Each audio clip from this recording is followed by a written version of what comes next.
हरियाणा में सबसे ज्यादा वोटों से जीत दर्ज करने वाली पहली मेयर बनी।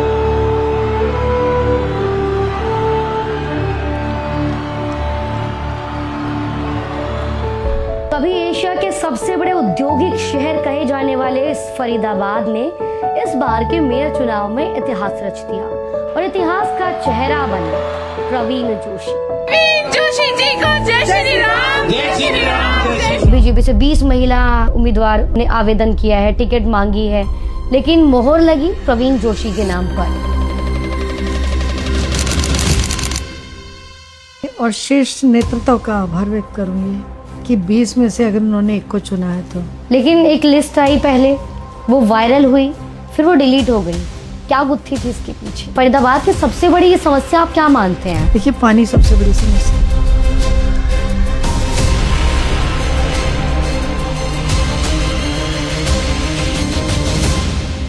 सैनिक कॉलोनी में लोगों की परेशानी रहती है। चरखी दादरी से फरीदाबाद तक का ये सफर आपका कैसा रहा? जितना प्यार मुझे चरखी दादरी से, उससे अधिक मुझे फरीदाबाद से। मेरे दोनों परिवार आरएसएस परिवार के हैं।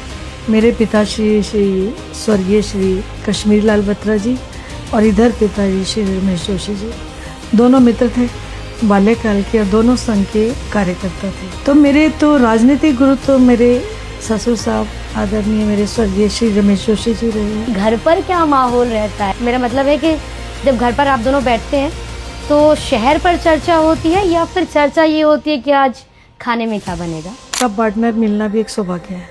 फरीदाबाद के ट्रैफिक को लेकर कई दफ़ा देखा होगा आपने कि ग्रीन लाइट अभी नहीं हुई होती है, ऑरेंज पे भी एकदम भाग लेते हैं। तो भाई वेट कर ले, जल्दी है क्या? और लोग भी तो लाइन में लगे हुए हैं। लेकिन मेरा मानना है कि पहले से ट्रैफिक कंट्रोल काफ़ी है। कहीं ऐसा लगता है आपकी कि जिसको हमने ऑलरेडी एनक्रोचमेंट को हटाया है और वहाँ दोबारा हो चुका है, तो नागरिक होने के नाते अब हमें सूचना देनी चाहिए, वहाँ पर एक्शन होगा। बिल्कुल 100%। फरीदाबाद का जो नगर निगम का परिवार है उस पर भी कई सारी अभी तर्क वितर्क चल रहे हैं, सीनियर डिप्टी मेयर के चुनाव को लेकर। तो इस परिवार में ये दोनों जो खाली स्थान है ये कब भरेंगे?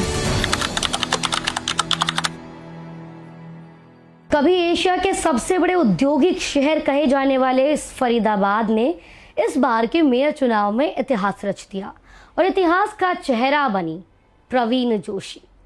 प्रवीण जोशी जी इस बार हरियाणा में सबसे ज़्यादा वोटों से जीत दर्ज करने वाली पहली मेयर बनी।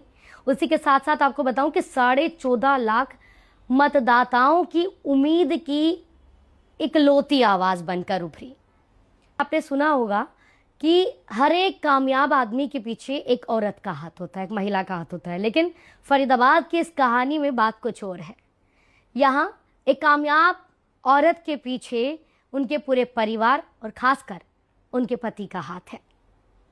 प्रवीण जोशी जी नेचुरोपैथी डॉक्टर हैं, हरियाणा बाल कल्याण आयोग की चेयरपर्सन और अब फरीदाबाद की चहेती मेयर। इस वक्त मेरे साथ मौजूद है पॉडकास्ट विद दीपा राणा में। वेलकम नाम। दीपा जी, थैंक यू दीपा जी। और आज के इस पॉडकास्ट में हमारे जवाब सीधे, सवाल बेबाक और बात होगी सत्ता, सिस्टम और फरीदाबाद की असली तस्वीर। आप तैयार हैं मैम? जी पूछिए आप जब पूछना है। सबसे पहला सवाल यही है कि कुछ लोग जानते भी होंगे, शायद कुछ लोग नहीं भी, कि मैम एक नेचुरोपैथी डॉक्टर है, तो ये नेचुरोपैथी डॉक्टर का आपका इलाज वाला अनुभव फरीदाबाद की तस्वीर यानी कि फरीदाबाद का इलाज करने में कितना काम आएगा? देखिए, सबसे पहले तो अपने माता पिता के और अपने ससुराल पक्ष में माता पिता को दोनों को चरण वंदन करती हूँ। मैं पढ़ाई करते करते ही शादी हो गई थी। माता पिता ने जितना समय रही उन्होंने मुझे पढ़ाया। उसके बाद अगले परिवार ने भी, ससुराल ने भी कभी पढ़ने से मुझे रोका नहीं और मेरे हस्बैंड ने मुझे पूरा सपोर्ट किया। उसी कारण से मैं आज नेचुरोपैथ डॉक्टर बन पाई, जो मेरा एक सपना भी था कभी। दूसरा एमबीबीएस डॉक्टर तो सभी की एक चाहत होती है, बट नेचुरोपैथ में उस समय कोई जाना पसंद करता था। तो नेचुरोपैथी का तो मेरा एक कह सकती हूँ कि पसंदीदा एक फील्ड है ये। और आप कभी भी जितने भी लोग मेरे ऑफिस में आते हैं, आप कभी कोई बताएगा आपको चर्चा, इसी के साथ मैंने एक्यूप्रेशर थेरेपी भी ली थी अपने गुरु सुभाष जैन जी से। तो जो भी कोई पीड़ित आता है, ऐसा नहीं कि ऑफिस में तो वो स्वाभाविक है कि निगम के काम से आते हैं जी। लेकिन एज वेल एज मैं उनको नेचुरोपैथी का ट्रीटमेंट भी बता देती हूँ। बाद में मैं सोचती भी हूँ कि क्या सोच रहा होगा वो, कि देखो हम तो मैडम से निगम का काम करवाने गए थे और मैडम ने अपना ट्रीटमेंट भी साथ साथ दे दिया।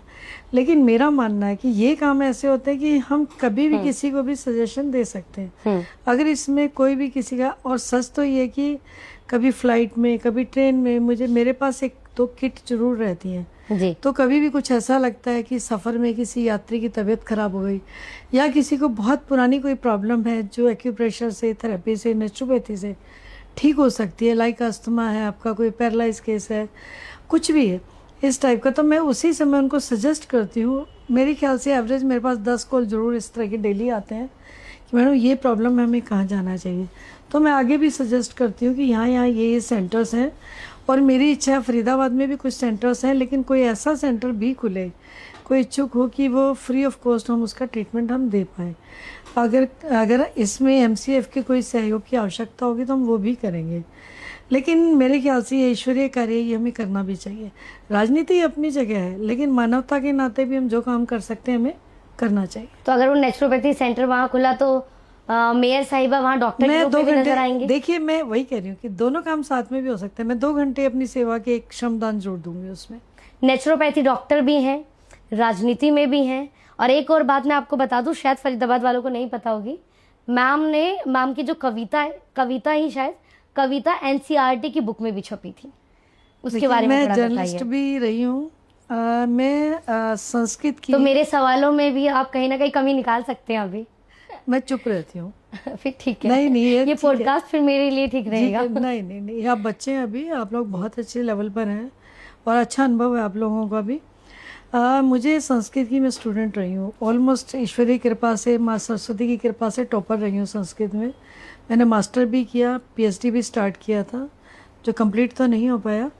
लेकिन संस्कृत पढ़ते पढ़ते ही मैंने संस्कृत में लेख लिखे थे जो एक SCERT और NCERT में सिलेक्ट हुए थे और उन्होंने शायद मेरा इसके लिए कुछ एक अमाउंट भी भेजते हैं, वो भी भेजा था उन्होंने। और ये अभी तक मेरे ख्याल से उन बुक्स में है। ये उसमें था कि बड़ी मछली कैसे छोटी मछली को निगल जाती है। तो उसमें पूरे एक सामाजिक पर्यावरण कह सकते हो कि वातावरण जो दिखाया गया था कि कैसे अमीर व्यक्ति गरीब का शोषण करता है, ये उसी के। उस समय मैं यंग थी, देखिए मेरा कोई ऐसा राजनीतिक अनुभव नहीं था। तो उस वक्त आप कॉलेज में हो? कॉलेज में थी मैं, उस समय कॉलेज में थी। आपने अपनी पढ़ाई कहाँ से की है? मैंने APJ कॉलेज मेरी चरखी दादरी से है और म्यूजिक सब्जेक्ट था तो वो मेरा आदर्श कॉलेज भिवानी से था और मास्टर मेरी MD यूनिवर्सिटी रोहतक से की। तो उस वक्त जब NCERT में आपका वो लेख छपा जी, तब क्या सोचा कि अब इसी लाइन में आगे जाना है? नहीं वो मैं ऑलरेडी कर चुकी थी। मुझे शौक था लिखने का, मैं लिखती रहती थी डेली, मुझे एक नया काम चाहिए और आज भी मेरा वही नेचर है, कुछ ना कुछ मैं क्रिएटिव करती रहती हूँ। तो जर्नलिस्ट वाली वो जिंदगी वो भी किया हमने, वो भी कुछ समय किया, बट उस समय की वातावरण माहौल में अब में बहुत फ़र्क है। आज लड़कियों को एक फ्रीडम है, उस समय हमारे लिए बहुत लिमिटेड एरा होता था, हक मांगना पड़ता था। हक मांगना पड़ता था। दूसरा, यूनिवर्सिटी में भी एक ऐसा माहौल होता था कि ऐसा नहीं कि आप जहाँ भी चाहे चले गए, या ऐसा कुछ नहीं था। इतनी फ्रीडम नहीं थी जो आज हम अपने बच्चों को देते हैं। जी, अगर परिवार की बात करें तो मेयर प्रवीण जोशी का परिवार राजनीति, पार्टी और संगठन से जुड़ा रहा पहले से। जी जी। प्रवीण जोशी जी के ससुर जी रमेश जोशी जी, जिन्होंने हरियाणा की राजनीति में अपनी अहम भूमिका निभाई, अपना अहम योगदान दिया। जोशी जी, आपने उनसे क्या सीखा राजनीति के इस मैदान में? देखिए, मेरे दोनों परिवार RSS परिवार के हैं। मेरे पिताश्री श्री स्वर्गीय श्री कश्मीरी लाल बत्रा जी और इधर पिताजी श्री रमेश जोशी जी, दोनों मित्र थे बाल्यकाल के और दोनों संघ के कार्यकर्ता थे। दोनों परिवारों के विचार भी वही हैं। संगठन को लेके बहुत सी बातें मुझे याद आती है, जब मैं बचपन से लेकर कोई भी काम होता था, इन दोनों परिवारों का एक ही है कि राष्ट्र धर्म प्रथा। किसी भी काम को हम करते, मेरे फादर की इंस्ट्रक्शन भी यही होती थी कि कोई भी काम कभी ज़िंदगी में ऐसा नहीं करना कि अपने को लगे कि भारत का रहने वाला व्यक्ति उसने ये कर दिया, कि कहीं शर्म से हमारी नज़रें नहीं झुकनी चाहिए।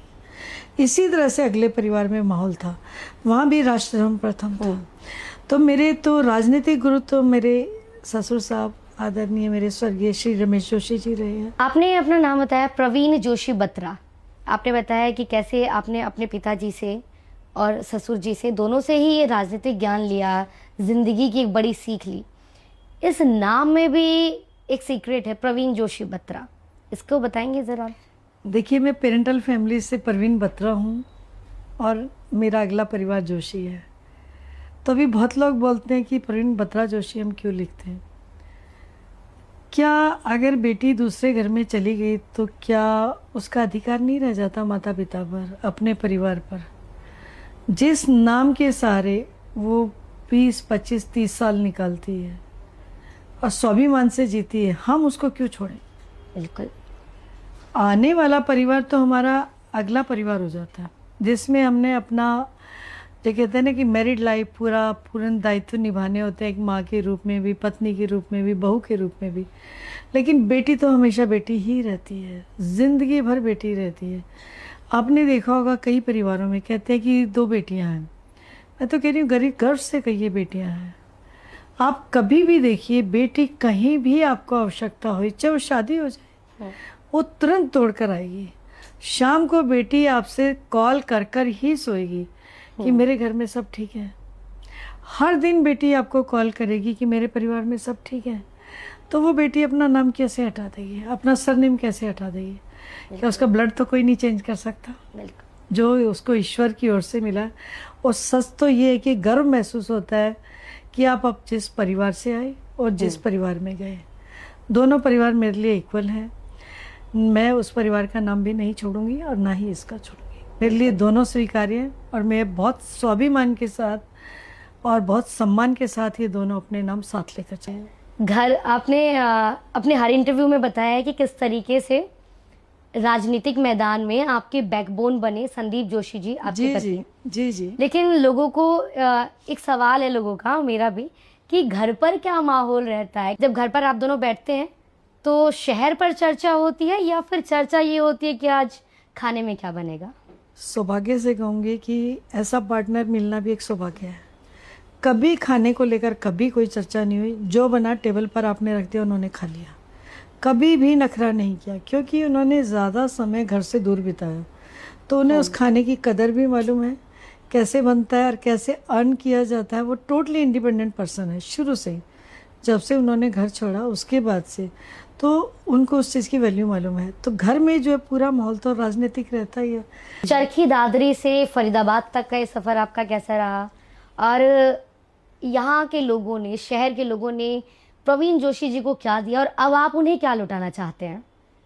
देखिए, ये मेरा पूरा सफ़र बहुत सुहाना रहा। ये एक शादी के बाद दूसरी लाइफ में आना टोटली रिवर्स होता है। बिल्कुल, एक नया चरखी दादरी मेरी जन्मभूमि और फरीदाबाद मेरी कर्म भूमि है। जितना प्यार मुझे चरखी दादरी से है, उससे अधिक मुझे फरीदाबाद से, क्योंकि मैंने ज़्यादा समय अपना ज़िंदगी का फरीदाबाद में बिताया। वहाँ से तो मैंने 23 साल की ज़िंदगी में चरखी दादरी को छोड़ दिया था। और आज देख लीजिए कितने साल हो गए, लगभग 35 ईयर्स हो गए आज मुझे फरीदाबाद रहते हुए। तो यहाँ का अनुभव बहुत अच्छे हैं, लोग बहुत अच्छे हैं, यहाँ के मिलनसार हैं, बहुत मोहब्बत वाले लोग हैं। और सबसे अच्छी बात है, बहुत धार्मिक शहर है ये। और जो उन्होंने मुझे विश्वास मेरे पे इस पद तक आने में जो जताया, देखिए पहले तो मैं अपने कर्म के माध्यम से पहुंची वहाँ जहाँ भी पहुंची, पिछले वर्ष जो भी मुझे सरकार ने जिस भी पद पे सम्मानित किया। लेकिन अभी जो पूरी जनता का सहयोग रहा, आपको भी मालूम है कि आज पूरे भारतवर्ष में सबसे अधिक मतों से अपनी इस पोस्ट पर हम लोग जीते हैं जी। हमारी भारतीय जनता पार्टी ने जीत हासिल की है। सभी कार्यकर्ताओं का, पूरे फरीदाबाद वासियों का सहयोग रहा है। तो उसके लिए तो आपके माध्यम से पुनः उन सभी का आभार व्यक्त करती हूँ कि जो उन्होंने मुझ पर विश्वास जताया। हाँ, उस विश्वास पर खरी उतरूँगी। आपने धन्यवाद बोला, आपने कहा कि जो उन्होंने विश्वास जताया, इसी विश्वास में एक नाम आता है, केंद्रीय राज्य मंत्री कृष्णपाल गुर्जर। उनका आपके प्रति जो स्नेह है वो साफ दिखाई देता है। वो किस तरीके से आपको आगे बढ़ने के लिए भी आपके साथ खड़े रहते हैं, उनके बारे में क्या कहना चाहेंगे?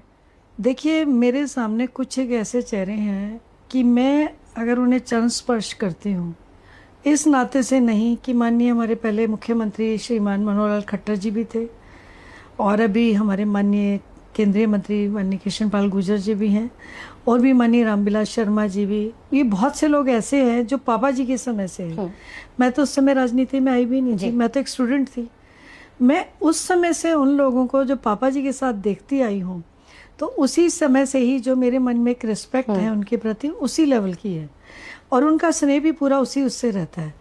पूरा एक की जैसे कि पुत्र वधू को आशीर्वाद दिया जाता है, वो उसी तरह से ही आशीर्वाद देते हैं और यही कामना ईश्वर से कि उनका सानिध्य स्नेह बना रहे।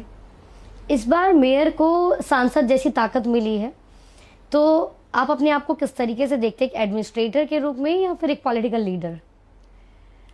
देखिए, आप कहेंगे पॉलिटिक्स में आगे तो पॉलिटिकल लीडर कह तो सकते हैं, बट मैं एडमिनिस्ट्रेटर ज़्यादा समझूंगी अपने आप को। और जहाँ तक पॉलिटिकल लीडर की बात है, मैं एक भारतीय जनता पार्टी की कार्यकर्ता हूँ और हर समय वो कार्यकर्ता तैयार रहता है एक सैनिक की तरह। ऐसा नहीं मैं कि कोई स्क्रिप्ट बता रही हूँ, कोई ये प्रैक्टिकल बात है। भारतीय जनता पार्टी का हर कार्यकर्ता, आप उसको कभी भी कोई भी काम दे दीजिए, वो हर समय तैयार है। कई इलेक्शन में ड्यूटी लगानी है और इस सबसे बड़ी बात है, हम लोग सभी कार्यकर्ता एक परिवार की तरह रहते हैं। किसी के भी दुख सुख में कहीं भी आवश्यकता होती है, हम लोग हमेशा तैयार रहते हैं, वहीं पहुंचते हैं। अब तो आपका परिवार बड़ा भी हो गया, आम आदमी पार्टी वाले भी आपके परिवार में आ गए हैं। जी जी जी, उनका सभी का बधाई हो परिवार बड़ा होने पर। जी जी जी, और मेरे परिवार में जो भी सम्मिलित हुए उन सभी का स्वागत है इस परिवार में। इस बार आपको 5 विधानसभाओं की जिम्मेदारी मिली है, बड़ी जिम्मेदारी। कैसे देखते हैं आप इसे, ताकत के रूप में या फिर एक चुनौती? चुनौती तो हर काम में होती है, लेकिन ऐसा कोई लगा नहीं ऐसा कि हर जगह चुनौती है। नहीं, मेरा तो डेली का ये रहता है कि जो काम एक्सेप्ट एवरीथिंग, जो काम सामने आता है। आपने भी देखा होगा, ऑफिस में हम सुबह आते हैं, शाम तक जिसका भी जो भी काम आ जाए, नियम से बाहर का भी काम आ जाए, और जो पिछले वर्ष मेरे पास पद रहा उससे संबंधित आज भी बहुत काम आते हैं, तो पूरा सबका सहयोग करती हूँ मैं। मेरे लिए ऐसा नहीं है, काम चुनौती नहीं है, जो भी काम सामने आ जाता है मैं करने के लिए तैयार हूँ। मेयर चुनाव से पहले कई सारी अटकलें लगी, कई सारे नाम आते थे डेली रोजाना अखबारों में कि बीजेपी से 20 महिला जो है उम्मीदवार ने आवेदन किया है, टिकट मांगी है, लेकिन मोहर लगी प्रवीण जोशी के नाम पर। देखिए, ये तो ईश्वरीय कृपा कहूँगी और श्रेष्ठ नेतृत्व का आभार व्यक्त करूँगी कि 20 में से अगर उन्होंने एक को चुना है तो ये तो उनका डिसीजन है, उन्होंने क्या देखा क्या सोचा। लेकिन मेरा मानना है कि अब की बार जो जितने हमारे पार्षद चुने गए और ये मेरा या और मेयर्स का जहाँ भी चुनाव हुआ, जिनको चिन्हित किया गया, वो सारे भारतीय जनता पार्टी के कार्यकर्ता हैं। तो वही आपको बताया मैंने कि कार्यकर्ता काम करते करते कहाँ तक पहुँच सकता है, ये पार्टी का निर्णय, ये शीर्ष नेतृत्व का निर्णय था, ये मेरा अपना पर्सनल निर्णय नहीं। लेकिन एक लिस्ट आई पहले, वो वायरल हुई, फिर वो डिलीट हो गई, क्या गुत्थी थी इसके पीछे? देखिए, जहाँ तक मेरी नॉलेज में है, ऑथेंटिक जो आधिकारिक सूची एक ही बार आई थी और अगर पहले जो आई थी उसमें भी अपना नाम था, बाद में भी था, लेकिन मेन जो आधिकारिक सूची आई वो एक ही बार आई थी। तो आगे भविष्य में मेयर प्रवीण जोशी को हम कहाँ देखें? आज पहले हरियाणा बाल आयोग की चेयरपर्सन, अभी मेयर हैं, आगे कहाँ? देखिए, कार्यकर्ता तो कार्यकर्ता ही रहता है और इससे बड़ा पद कोई नहीं होता। तो काम करते करते ये पार्टी का अपना संगठन का निर्णय होगा कि कहाँ ले जाएंगे, कहाँ नहीं ले जाएंगे, ये सब उन्हीं का निर्णय है, शीर्ष नेतृत्व का। चलिए, अब तो आप फरीदाबाद संभाल रहे हैं। जी। फरीदाबाद की सबसे बड़ी ये समस्या आप क्या मानते हैं? पानी, सड़क, सीवर या सिस्टम? देखिए, पानी सबसे बड़ी समस्या है, क्योंकि डे बाय डे पॉपुलेशन बढ़ रही है और पानी का स्तर नीचे गिरता जा रहा है। ये ऐसा नहीं कि आपकी या मेरे वश में है ये चीज़, लेकिन इसके लिए हमारी प्लानिंग चल रही है। प्लानिंग आने वाले 5 वर्षों के बाद कोई समस्या नहीं रहेगी। ये प्लानिंग हम ऐसा नहीं कि आज शॉर्ट पीरियड के लिए लिया, अभी समाधान कर दिया, फिर न अगले वर्ष फिर वो तैयार हो जाए, ऐसा नहीं है।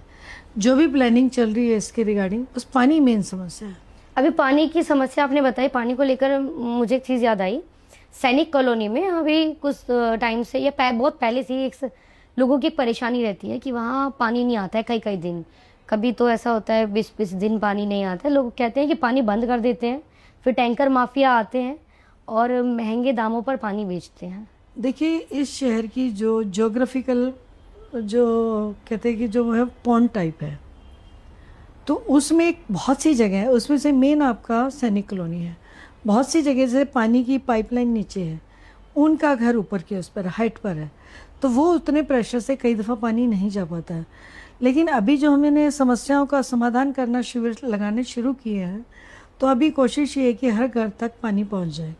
इसके रिगार्डिंग भी, और अभी गंगा का जल, अभी हमारे माननीय मुख्यमंत्री जी ने भी आह्वान किया है कि चाहे हमें गंगा का जल लाना पड़े, यमुना का जल हम लेके आएं, क्योंकि स्तर काफ़ी नीचे जा चुका है। क्योंकि देखिए होगा आपने, कंस्ट्रक्शंस बहुत चलता है, उसके अलावा क्षेत्रफल बढ़ता ही जा रहा है, लोगों के रेजिडेंट्स बढ़ रहे हैं, तो स्वाभाविक है पानी की ज़रूरत भी उतनी ही ज़्यादा है। उसके अकॉर्डिंग हमने गंगा का जल, यमुना का जल यहाँ तक लाने का भी हमारा प्रयास चल रहा है। उसी के अकॉर्डिंग सरकार के निर्देश भी आ चुके हैं, जिसमें एफएमडीए को भी ऑर्डर्स जा चुके हैं, एमसीएफ को भी। जगह जगह पर अलग से कनेक्शंस दिए जाएंगे, कई जगह एसटीपी अलग से लगाए गए हैं एनआईटी वगैरह में, तो सैनिक कॉलोनी में आने वाले समय में ये समस्या खत्म हो जाएगी। जी, आपने बताया समाधान शिविर आप लगा रहे हैं, सोमवार को आपने शुरू किया है। जी जी। देखिए, जनता दरबार लगता है, समाधान शिविर लगता है, समस्याएं भी सुनी जाती है, लेकिन उसमें एक आरोप लगता है कि समस्याएं तो सुनी गई, लेकिन एक रियल टाइम फिक्स नहीं किया गया कि समाधान कब होगा। क्या आपके शिविर में वो रियल टाइम बताया जाएगा? ये आपके पास पूरी सूचना नहीं है, क्षमा चाहूँगी। समाधान शिविर हमने क्यों लगाना शुरू किया कि डेली हम लोग इतनी ग्रीवेंसेस लेते हैं।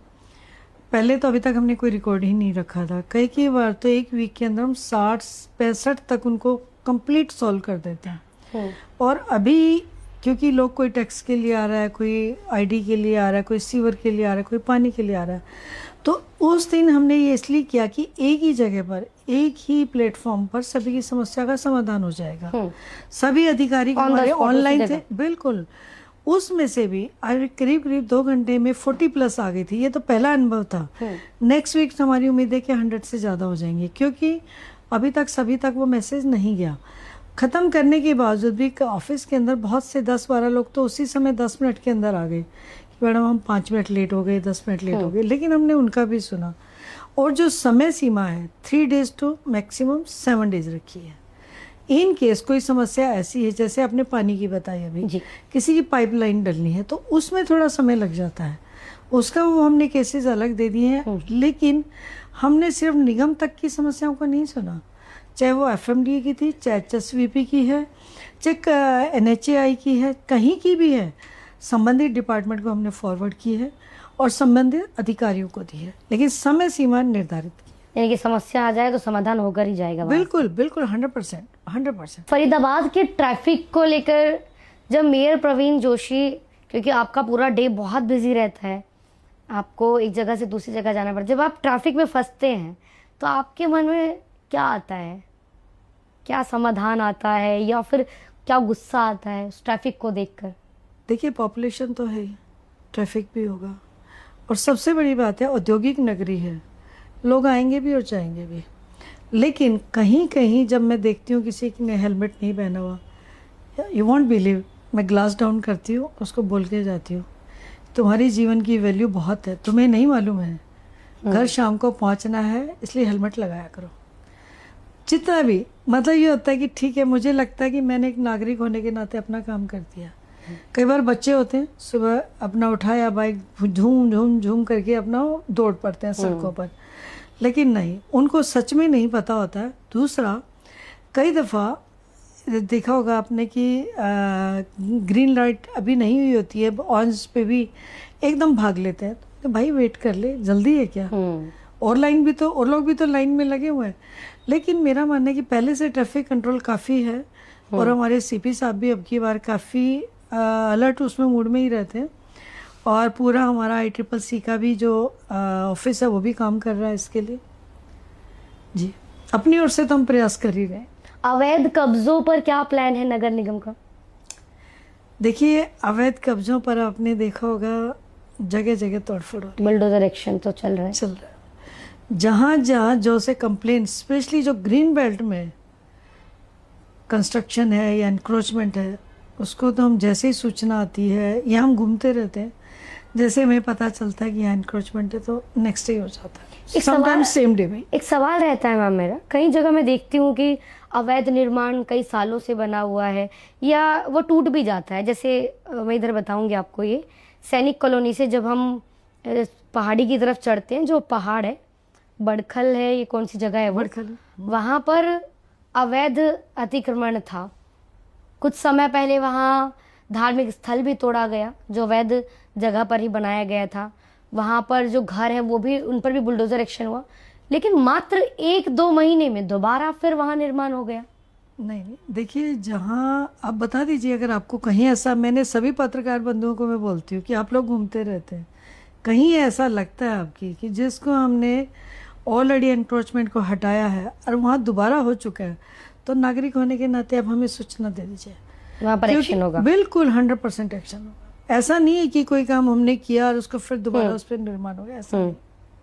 एक आरोप लगता है कि एक आरोप है जो नगर निगम पर लगता है, स्मार्ट सिटी फरीदाबाद में सिर्फ फाइलों में है, जमीनी हकीकत पर दिखाई नहीं देती। इस आरोप को आप किस तरीके से देखते हैं? मेरे ख्याल से इस आरोप को निरस्त कर दीजिए आप, क्योंकि जो भी स्मार्ट सिटी की प्लानिंग थी वो सारी संबंधित डिपार्टमेंट को टेक ओवर कर दी गई है।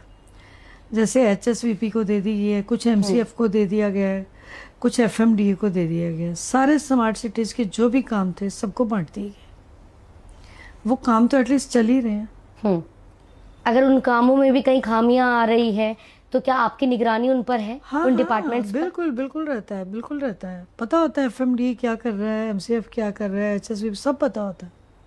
और हम लोग बीच बीच में मिलते भी रहते हैं। आपने देखा होगा कि अभी हमने विजिट करनी शुरू की है शहर की, पहले भी करते आ रहे हैं।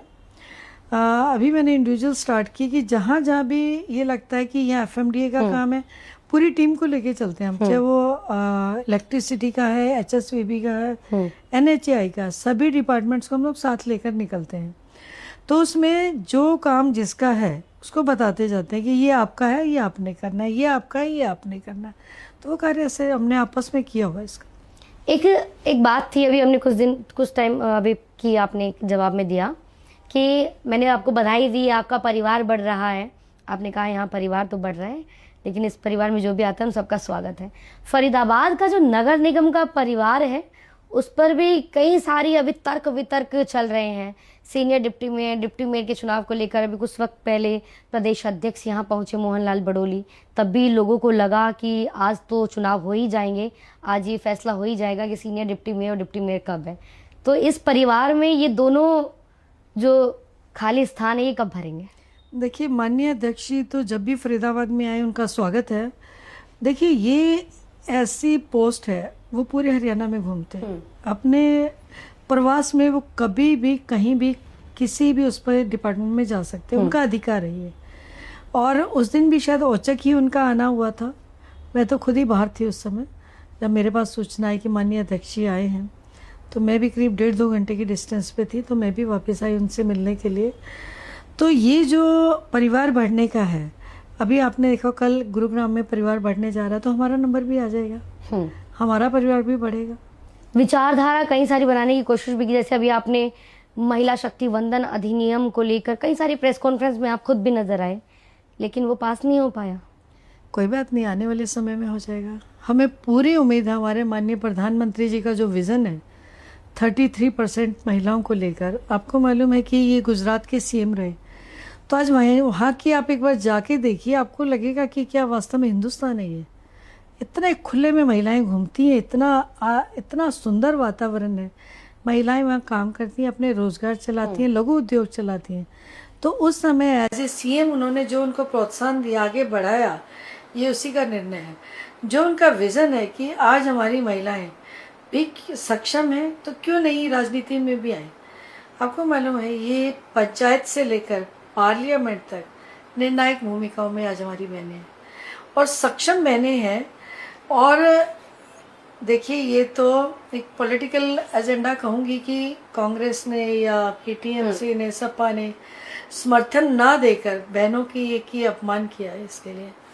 और आपको मालूम है प्रियंका वाड्रा का तो जो शब्द थे कि ये एक जीत हुई है उनकी इस विधेयक को गिराकर, लेकिन क्या वो चाहते हैं कि सिर्फ डिम्पल या प्रियंका या सोनिया इन्हीं का अधिकार है क्या सारा उस पर पार्लियामेंट में? क्या हम जैसे साधारण परिवारों की महिला नहीं आ सकती? क्या हम राष्ट्र में निर्माण में अपनी सहभागिता नहीं दे सकते? क्या हम में राष्ट्र प्रेम नहीं है?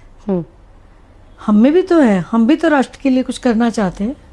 तो आने वाले समय में मुझे पूरी उम्मीद है कि, लेकिन इसके लिए एक चीज़ मुझे बहुत अच्छी लगी, हमारे माननीय गृह मंत्री जी ने जो बोला कि राष्ट्र निर्माण में भी जिनकी सहभागिता रहेगी उनका याद रखा जाएगा, जिन्होंने जो हमें अवरोधक के रूप में आए उनको भी याद रखा जाएगा। तो मेरा मानना है कि भारतवर्ष की कोई भी बहन उनको माफ़ नहीं करेगी। जब महिला शक्ति वंदन अधिनियम आया तो आपकी एक प्रेस कॉन्फ्रेंस थी जिसमें मैं भी मौजूद थी। कई सारे सवाल उठे, पत्रकारों ने भी सवाल किया कि महिलाओं को रिजर्वेशन तो दे देंगे, टिकट तो दे देते हैं, लेकिन कई जगह क्या होता है, पंचायत हो, पार्षद पद पर हो, महिलाओं का सिर्फ कागज़ में नाम होता है, महिलाएं पीछे होती है घरों में और फ्रंट फेस होते हैं पुरुष। तो मैं ये नहीं कहूँगी कि पुरुषों को कैसे करा जाए, बदला जाए उनका माइंड। मैं ये पूछना चाहूँगी कि इस पूरे मुद्दे में महिलाओं का माइंडसेट किस तरीके से हम बदल सकते हैं। जैसे आज आप मेरे साथ हैं, खास बातचीत हम कर रहे हैं, पॉडकास्ट कर रहे हैं, आपने अपना पूरा जीवन बताया लोगों को और लोग बहुत प्रेरित होते हैं। मैं खुद भी प्रेरित होती हूँ कि आप एक जर्नलिस्ट रहे, आपका लेख एनसीईआरटी में, आप एक राजनीतिक महिला हैं। तो जो महिलाएं जीत भी जाती हैं अपने नाम पर, फिर भी घर में चार दीवारी के अंदर हैं, फ्रंट फेस पर वो है ही नहीं, वो माइंडसेट कैसे बदल सकते हैं हम? देखिए, मैं आपके समक्ष हूँ, मैं टोटली इंडिपेंडेंट हूँ। माननीय संदीप जोशी जी मेरे राजनीतिक गुरु हैं, लेकिन एक समय के लिए भी उन्होंने इंटरवीन नहीं किया। वो आज भी अपना टीचर वाला काम करते हैं। पूरे दिन में उनको लगता है कि मैंने कहीं इससे बेटर मैं कर सकती थी, तो घर जाते ही ज़रूर टोकते हैं। तो कभी कभी मैं दुखी भी हो जाती हूँ कि मैं सारा दिन करके आती हूँ, बट वो उनका एक नेचर है कि वो ऐसा नहीं सिर्फ मेरे लिए है, जितने भी संबंधित उनके जो कार्यकर्ता हैं, जो इनके साथ रहते हैं, सभी को एक इंस्पायर करते हैं कि नहीं, यूँ नहीं, यूँ बेटर कर सकते थे हम। ठीक है। और जो बहनें, पार्षद बहनें घर में रहती हैं, वो जब भी मुझे मिलती हैं, जब भी सदन में आती हैं, मीटिंग में आती है, तो उनको एक ही बात मैं बोलती हूँ कि अगला इलेक्शन अपने दम पर लड़ना है, तो उसके लिए अपनी ज़मीन खुद तैयार करनी है। उसके लिए 33% में हमने आगे कैसे आना है, इसके लिए हमें सक्षम खुद बनना है। ऐसा नहीं कि हम पुरुष के उस पर ही सहयोग चाहिए पुरुष का हमें, लेकिन अपनी भी तो काबिलियत है। नहीं, घर में वो कैसे समझाए उस पुरुष को, उस परिवार को, देखिए, कि भाई मेरा नाम है तो मुझे आगे जाने दो। नहीं, कुछ बहनें आगे आने लगी हैं। जब हम उनको प्रेरित करते हैं, हम इंस्पायर करते हैं उनको कि देखिए मैं भी तो आज आपके सामने हूँ, बिल्कुल, मैं घर भी देखती हूँ, यहाँ भी देखती हूँ, तो आप घर पे करके आप यहाँ पे आइए ना। हर चीज़ को समझेंगे नहीं तो तब तक बात नहीं बनेगी। समझेंगे नहीं तो हम आगे आने वाले 33% में कहाँ खड़े होंगे फिर हम। वहाँ तक आने के लिए आपको घरों से, उस किचन से निकलना ही पड़ेगा। क्या कुछ ऐसा नियम नहीं बन सकता राजनीति में कि जिसका नाम है, हर मीटिंग में, हर सभा में जो जीती हैं वही आए, अगर पुरुष आए तो उनका बैन, मतलब वहाँ आने वाले समय में ऐसा होगा। अभी भी हम लोग कई ये उम्मीद कर सकते हैं कि फरीदाबाद नगर निगम में तो जल्दी होगा। बिल्कुल होगा, 100% होगा, आने वाले समय में होगा। मुझे खुशी होगी कि अगर ये कदम उठाया जाए तो। ये खुद बहनों को भी सोचना है, अगर हमने 33% की उस आंकड़ों के बीच में अपना नाम लेके आना, तो खुद को अकेले ही लेके आना पड़ेगा। पुरुष का सहयोग चाहिए, लेकिन अपना निर्णय होना चाहिए। आपने कहा कि मैं आज भी घर संभालती हूँ, तो क्या आज भी मेयर प्रवीण जोशी, जो पहले फरीदाबाद संभालती हैं, फरीदाबाद में शिकायतों का, समस्याओं का समाधान करती है, क्या घर पर जाकर आज भी वो खाना भी बनाती हैं? बनाती भी हूँ, बनवाती भी हूँ। अच्छा, टाइम लगा तो बनाते हैं। सुबह भी समय कभी ज़रूरत पे है तो ज़रूरत पड़ती है तो बनाती भी हूँ, चाहे वो रात के 12 हो, 1 हो या 3 बजे हो। कभी भी कोई अगर अतिथि आता है तो ऐसा नहीं है कि हमारे घर से कोई भूखा जाएगा। ये ईश्वरीय कृपा रही है और अन्नपूर्णा माँ का आशीर्वाद है इस घर के ऊपर। दूसरा, सुबह भी जब मैं आती हूँ तो पूरा किचन में मैं सेटअप करा के आती हूँ। कम से कम सुबह भी 10, 12, 15 लोगों का नाश्ता होता है और सबको स्टार्ट कराकर, अपना पैक करवा कर मैं फिर घर से निकलती हूँ। ऐसा नहीं है कि अपना बैग उठाए और चल दिए, ऐसा नहीं है। क्योंकि लोगों को लगता है ना कि महिला जब राजनीति में आ जाती है तो मैडम जी को सुबह ब्रेकफास्ट मिलता है, ड्राइवर आता है और मैडम जी सिर्फ काम के लिए चली नहीं जाती नहीं, है। ऐसा नहीं। तो ये गलत मिथ है। नहीं नहीं, देखिए हम अपने एम्प्लॉयज़ जो रखते हैं वो सिर्फ सहयोग के लिए रखते हैं। ऐसा नहीं हम टोटली उनके ऊपर डिपेंडेंट हो जाए। इससे पहले मैं 2 साल से तो मैं पूर्णतः एक्टिव तो मैं 10-12 साल से हूँ, राजनीति में पिछले 35 साल से हूँ, लेकिन फुल फॉर्म में 24/7 में 10-12 साल से हूँ। लेकिन ऐसा नहीं, उसमें मैं पहले बिजनेस भी देखती थी, उसमें भी मुझे आज भी अगर कोई मौका मिलता तो मैं अपना काम भी देखती हूँ। वो भी ऐसा नहीं है, मेरा कोई भी काम में ऐसा नहीं कि छोड़ के अधूरा आती हूँ मैं। एक राजनीतिक क्षमता बनानी पड़ती है अपनी, बिल्कुल हर चीज मैनेज करके चलना समय देना पड़ता है, मैनेज करना पड़ता है। एक राजनीतिक महिला को, और खासकर मेरे साथ जो प्रवीण जोशी जी हैं फरीदाबाद की मेयर, क्या अपनी सैलरी का इंतजार रहता है? नहीं, ऐसा नहीं है। नहीं रहता। ये तो एक सम्मान के राजनीति लिए में है। सैलरी मायने नहीं रखती क्या? ये तो सेवा में यार, उतना वो कोई मायने नहीं रखता है। नहीं नहीं, ईश्वरी कृपा से मैं सक्षम हूँ, जोशी जी का पूरा सहयोग रहता है, जितना भी खर्चा हो उसके लिए ऐसा नहीं है कि उसके ऊपर, ये तो एक सम्मान के लिए ऑलरेडी है। मैं तो फरीदाबाद की जनता के लिए और कुछ कहना चाहेंगे आप? बस जनता से एक बहुत बड़ा एक सहयोग चाहिए। आपने ये बात बोलने आपके माध्यम से कि इस शहर में जितने भी छोटे बड़े नाले हैं सभी जो पॉलीथीन से हमेशा भरे रहते हैं, उसमें जो सफाई तो सरकार अपनी ओर से कर ही रही है। आने वाला बारिश का समय वाटर लॉगिंग का है, तो सभी से एक सहयोग की अपील कि अपने सराउंडिंग जो भी एनवायरनमेंट है उसको साफ रखें और पॉलीथीन का प्रयोग कम से कम करें। अगर स्वेच्छा से बिल्कुल छोड़ दें तो मैं आप सभी का आभार व्यक्त करूंगी, क्योंकि आज जो नालों में अवरोधक हैं तो प्लास्टिक और वाटर बॉटल्स हैं। हम अपनी ओर से पिछले वर्ष हमने सफाई की। माननीय हमारे आयुक्त महोदय का ये कहना था कि करीब 60 to 70% हमने इसके ऊपर सफलता पाई। कुछ एक एरियाज़ में रह गया, लेकिन फिर भी जैसे NHPC ओल्ड जैसी ऐसी जगह थी जहाँ हमेशा सूरजकुंड में, चामवुड में, जहाँ हमेशा पानी भरा रहता था, अब वहाँ हार्डली आधे घंटा पानी रहता है, मैक्सिमम उसी में ही निकल जाता है। लेकिन ऐसा नहीं है कि कोई गाड़ी आ जा नहीं सकती। तो जब तक मेरे शहर के नागरिक अवेयर नहीं होंगे तो सभी से करबद्ध आग्रह करती हूँ, कृपया स्वेच्छा से पॉलीथीन का निषेध कर दीजिए। जैसे हमारे घरों में पहले माता पिता के समय में झोला लेकर हम चलते थे, तो उसी तरह से झोला अपनी गाड़ी में रखिए। ऐसा नहीं है कि पॉलीथीन हमारे लिए स्टेटस सिंबल है। हमारी सच तो ये है कि कैंसर जैसी बीमारी का, एक भयंकर डरावनी बीमारी का मुख्य कारण भी एक प्लास्टिक है। उसका प्रयोग करना। तो आने वाला भविष्य बच्चों के लिए निरोगी हो, हमारा खुद का जीवन निरोगी हो और मेरा शहर, आपका खुद का शहर सुंदर हो, साफ हो, क्लीन हो। क्लीन सिटी, ग्रीन सिटी हो। आप जहाँ भी निकले हरियाली हो और कहीं पर सड़क पर कूड़ा ना हो। आप सभी का सहयोग मांगती हूँ और आप सभी का पुनः आभार व्यक्त करती हूँ। जय हिंद, जय भारत। जय भारत। धन्यवाद। थैंक यू मैम, इतना प्रीशियस टाइम देने के लिए। जी, क्योंकि मैम का टाइम बहुत बिजी है, बहुत हेक्टिक शेड्यूल है। हम काफ़ी टाइम से हम वक्त ले रहे थे कि कब हम पॉडकास्ट कर सकते हैं, लेकिन फाइनली वो आज दिन आ गया है और जल्दी आप सबके सामने पॉडकास्ट रिवील करेंगे, हम अपलोड करेंगे। लेकिन फिलहाल आप मुझे कमेंट करके बताइएगा कि आपको इस पॉडकास्ट में सबसे बेस्ट पार्ट क्या लगा। और फरीदाबाद की मेयर प्रवीण जोशी से अगर आपका भी कोई सवाल है जो मैं पूछना रह गया है, जो मुझसे रह गया है, तो आप वो मुझे कमेंट में ज़रूर बताइएगा। नेक्स्ट टाइम हम इंटरव्यू करेंगे, उसमें हम वो सवाल कवर अप करेंगे। बाकी नेक्स्ट पॉडकास्ट में, नेक्स्ट सेशन में किससे करें हम बात, वो आप मुझे कमेंट करके बताना। फिलहाल के लिए मुझे दीजिए इजाज़त। Thank you thank you ma'am, thank you. So much. Thank you.